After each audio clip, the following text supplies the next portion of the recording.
నమస్కారం అండి. నమస్తే అమ్మ. సార్ మనకి టెంపుల్ ఇక్కడ కట్టి ఎన్ని సంవత్సరాలు అవుతుంది? కట్టి అంటే మాకైతే తెలవది. కానీ హ్మ్. 4, 500 సంవత్సరాల పురాతనమైన దేవాలయము. హ్మ్. అమ్మవారు ఇక్కడ నల్లపోచమ్మ వెలిసింది. సో, రీసెంట్‌లీ ఒక 1 మంత్ 20 డేస్ కింద అమ్మవారి పాదుకం గూడా వచ్చింది పాదాలు.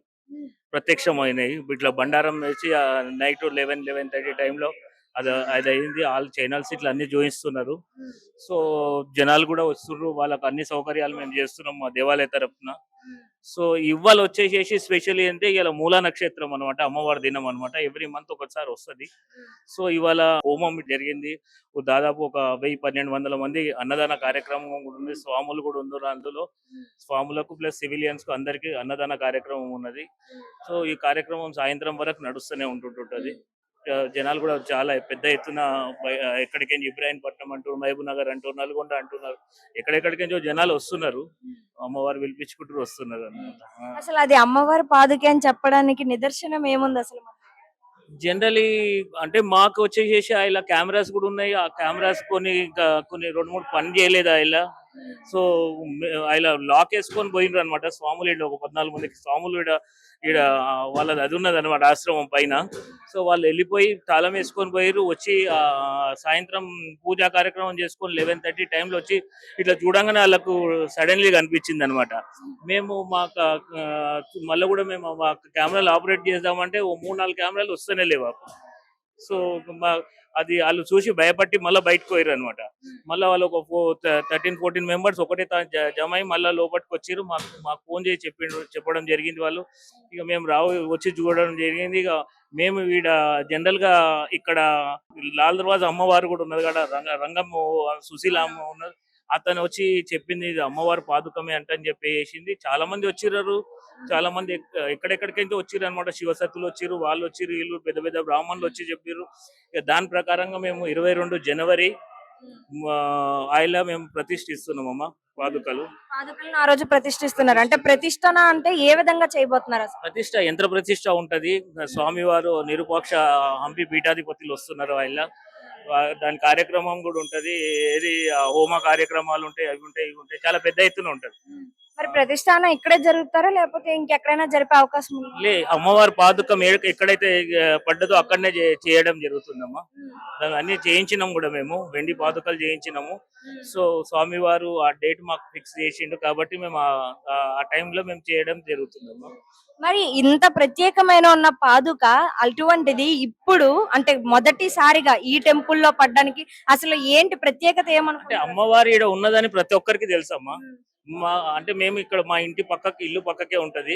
సో, హ్మ్. ఈ బస్తీ వాసులందరూ కూడా అమ్మవారు నైట్ నడవడము, ఆమె గజ్జెలు ఇనిపియడము చాలా సంవత్సరాల నుంచి జరుగుతున్నది ఇది. ఈ పాదుక అనేది ఇగ అమ్మవారు చూయించిందనమాట ఆ విధంగా. ఆహా! అంటే బండారు నేనున్నాను అని చెప్పడానికి నేనున్నాను అని చెప్పింది. హ్మ్. ఆ నిజంగా. విధంగా. మీకు కూడా చాలా థాంక్స్ అండి. ఇంత హ్మ్. ప్రత్యేకమైన టెంపుల్. Thank you. అదే మీరు చెప్పారు కదా ఇప్పుడు అమ్మవారి పాదు ఎట్లా మీరు నిజంగా నమ్ముతున్నారు అంటే మా పూర్వీకులు చెప్పారు అనమాట. అమ్మవారు రాత్రిపూట గజ్జెల శబ్దం వస్తది. అమ్మవారు ప్రత్యక్షంగా చాలా మందికి కూడా కనిపించింది. హ్మ్. దాని నిదర్శనమే ఆ అమ్మవారి విగ్రహ ప్రతిష్ఠ అయిన తర్వాత హ్మ్. ఆ అమ్మవారికి చాలా పూజలు చేస్తున్నాం కనుక ఆమె సంతోషించి ఈ విధంగా అమ్మవారి పాదం మోపిందేమో అని హ్మ్. అనుకుంటున్నాం మేము. ఇంకా మిగతా శివసత్తులు వచ్చిర్రు, వాళ్ళందరూ చెప్పిర్రు అమ్మ హ్మ్. ఏదో ఆపద ఉన్నది కనుక బయటికి పోయింది, హ్మ్. ఆ ఆపద నుంచి కాపాడి మళ్ళీ బ్యాక్ హ్మ్. వచ్చింది అన్నట్టు వాళ్ళు శివసత్తులు చెప్పిర్రు. ఇప్పుడు హ్మ్. మనకైతే తెలియదు, హ్మ్. ఎవరైతే చెప్తారో వాళ్ళని బట్టి ఎవరి శివసత్తులు ఉంటారు కదా, హ్మ్. వాళ్ళు చెప్పిన దాన్ని కూడా మేము ఇది చేసుకొని హ్మ్. ఇంకా మిగతా పెద్దలు హంపి పీఠాధిపతి వాళ్ళని కూడా సంప్రదించడం జరిగింది. అవును. వాళ్ళంతా చెప్పడం మూలాన ఈ అమ్మవారి పాదం ఇవి ప్రతిష్ఠ చేయాలి అనే ఉద్దేశంతో జనవరి హ్మ్. 22 తారీఖు రోజు ప్రతిష్ట కార్యక్రమం హ్మ్. పెట్టుకున్నాం. అసలది చూసి మొదటిగా ఇది అమ్మవారి పాదం అని మీకు చెప్పిన వాళ్ళెవరసలు? ఈ స్వాములు ఈ హ్మ్. స్వాములు పైన ఉంటున్నారు. హ్మ్. ఆ స్వాములు పైన ఉంటున్నారు. వాళ్ళు డోర్ తెరవగానే ఇట్లా అమ్మవారి పాదం కనిపించిందని చెప్పంగానే హ్మ్. మనది పాదం తీసుకొని వాట్సాప్ లో పెట్టడం, మన ప్రెసిడెంట్ గారు ఉన్నారు కదా, పొన్న వెంకటరమణ గారికి చెప్పడం, దానివల్ల ఇక శివసత్తులను పిలిపించి హంపి పీఠాపతులను సంప్రదించి వారందరూ ఓకే అన్న తర్వాతనే ఈ కార్యక్రమాన్ని మొదలు పెట్టాం. అసలు ప్రతి దేవస్థానానికి ఒక ప్రత్యేకత ఉంటది. ఎక్కడా కూడా దేవస్థానం పెట్టారు అంటే దానికంటూ ఒక ప్రత్యేకత ఉంటది. అసలు ఇక్కడ ఉన్న మన ఈ అమ్మవారి ప్రత్యేకత ఏంటి? అమ్మవారు వెలిసిన దేవత. హ్మ్. మా పూర్వీకులు వాళ్ళు పూజలు చేయడము చిన్న హ్మ్. గుడి ఉండే. ఆ హ్మ్. చిన్న గుడిని మోజే చెన్నమ్మ అని ఆమె చేస్తుండే. హ్మ్. దాని తర్వాత బస్తీవాసులు డెవలప్ చేసిర్రు. అవును. బస్తీవాసులు అందరూ కలిసి ఈ గుడిని మెల్లమెల్లగా డెవలప్ చేసిర్రు. దాని తర్వాత హ్మ్. పొన్న సుదర్శన్ గారు ఈ దేవాలయాన్ని కట్టించడం అది జరిగింది. హ్మ్. దాని తర్వాత ఇగో మా బ్రదర్ చైర్మన్ గా చేసిండు, హ్మ్. నవీన్. దాని తర్వాత నేను చైర్మన్ గా చేసిన ప్రభు. హ్మ్. ఇప్పుడు పొన్న వెంకటరమణ. ఈ హ్మ్. బస్తీ వాసులు అందరు కలిసి ఈ కార్యక్రమాన్ని హ్మ్. చేయడం జరుగుతుంది. అంటే హ్మ్. మెల్లమెల్ల మెల్లమెల్ల అవును. డెవలప్ చేసుకుంటా ఇది హ్మ్. అవుతుంది. ఇక ఆమె నిర్ణయం, ఇప్పుడు అవును. మాది ఏం లేదు. ఆమె నిర్ణయంతో మెల్లగా మెల్లగా మెల్లగా డెవలప్ చేయడం జరుగుతుంది. హ్మ్. ఆమె అంతలో ఆమెనే ఇప్పుడు ఈ కార్యక్రమం అనుకోని కార్యక్రమం. హుహు. ఇప్పుడు ఈ సంఘటన జరిగిన తర్వాత అసలు మేము ఊహించలే. దాని తర్వాత కూడా కంటిన్యూగా ఎక్కడెక్కడి నుంచో ప్రజలు రావడం, దర్శనం చేసుకోవడం, హ్మ్. ఇవన్నీ కార్యక్రమాలు జరుగుతున్నాయి. హ్మ్. ఇప్పుడు స్వాములు కూడా ఇవాళ భిక్ష ఉన్నది, మూలా నక్షత్రం, హ్మ్. అమ్మవారు ప్రతి నెల చేస్తున్నాం. అవును. అవన్నీ చేస్తున్నాం కనుకనే సంతోషించి అమ్మ కనిపించిందమ్మా అని మొదటి నుంచి అవును. కూడా అనుకుంటున్నాము. అవును. గద్దెల సప్పుడు ఇక్కడ స్వాములు ఉంటారు. హ్మ్. ఈ ఒక స్వామి కూడా అది జరిగింది. హ్మ్. ఇట్లా అవును. అందరికీ తెలుసు కనుకనే ఈ కార్యక్రమాలన్నీ అవును. జరుగుతున్నాయి. ఇది నిజంగా. ఆమె కృప. ఖచ్చితంగా. మనస్ఫూర్తిగా కోరుకుంటున్నాం ఇంకా పెద్ద స్థాయికి వెళ్ళాలని. నమస్కారం అండి. నమస్తే అమ్మ. జై శ్రీమన్నారాయణ. జై శ్రీమాత్రే నమః. గురువుగారు, యాక్చువల్లీ లోపల అమ్మవారికి అర్చన చేసేది మీరే కదా? అవును. అంటే స్వయంగా వెలిసిన అమ్మవారు అని చెప్తున్నారు కదా? మనకేమైనా అమ్మవారిని పూజించేటప్పుడు గాని, అభిషేకాలు చేసేటప్పుడు గాని ఏమేం కనిపిస్తూ ఉంటాయి? అంటే మనకేమైనా అనిపిస్తుందా లోపల విగ్రహం లోపల నిజంగానే అమ్మవారు ఉన్నారు అనేసి? అమ్మవారు సాక్షాత్తు అమ్మవారు రూపంలోనే ఇక్కడ అంతా తిరుగుతుందని బస్తీవాసులు అందరూ కూడా చెప్తారమ్మా. హ్మ్. నల్లపోసమ్మతో కొన్ని ఏళ్ల నుంచి కూడా దాదాపుగా ఓ 40-50 సంవత్సరాల నుంచి హ్మ్. అమ్మవారు ఉన్నట్టుగా చెప్తుంటారు ఇక్కడ. హ్మ్. మనము ఇక్కడ బస్తీవాసులు అందరూ కూడా రాత్రిపూట ఇలా అమ్మవారు మాకు గజ్జల సప్పుడు వస్తున్నది స్వామి అది ఇది అని అడుగుతుంటారు, వచ్చి కూడా అడుగుతుంటారు. హ్మ్. కాబట్టి మనకి ఇక్కడ అమ్మవారు ఉంది. ఆ రోజు కూడా మనకు దేవాలయం అంతా క్లోజ్ చేసిన తర్వాత అయ్యప్ప స్వాములు పడి పూజకి వెళ్ళడం జరిగింది. అల్పాహారం గురించి అని చెప్పి సాయంత్రము నైట్ సుమారు రాత్రి అవును. 9 గంటలకి. వెళ్ళేటప్పుడు ఏమీ లేదు. వెళ్ళేటప్పుడు ఏమీ జరగలేదు ఇక్కడ. వచ్చేటువంటి టైంలో 11:30 నుంచి 12 గంటల టైంలో వాళ్ళు ఇలా పాదముద్రిక చూడడం జరిగింది పసుపులో.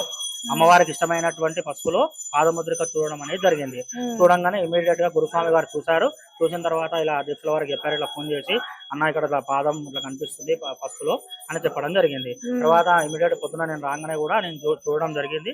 చూసిన తర్వాత ఇమీడియట్ గా నిత్య పూజా కార్యక్రమం అది కంప్లీట్ చేసుకున్న తర్వాత ఇలా లాల్ దర్వాజాలో సుశీలమ్మ గారు ఉంటారు, ఇలా బోనం రంగం చెప్తారు ఆమెను తీసుకురావడం జరిగింది. ఆమెకు చెప్పంగానే నేను వస్తాను టెంపుల్ కి అని రావడం జరిగింది. ఆమె వచ్చిన తర్వాత అమ్మవారి ఇలా పాదం ఎందుకు పెట్టిందమ్మా, ఏంటిది కారణం, దేని గురించి అని అడగడం జరిగింది. చెప్తే ఆమె చెప్పింది, భక్తులు నా పాద దర్శనం చేసుకోవాలని సంకల్పంతో నేను ఇక్కడ ఆ పాదం మోపాను.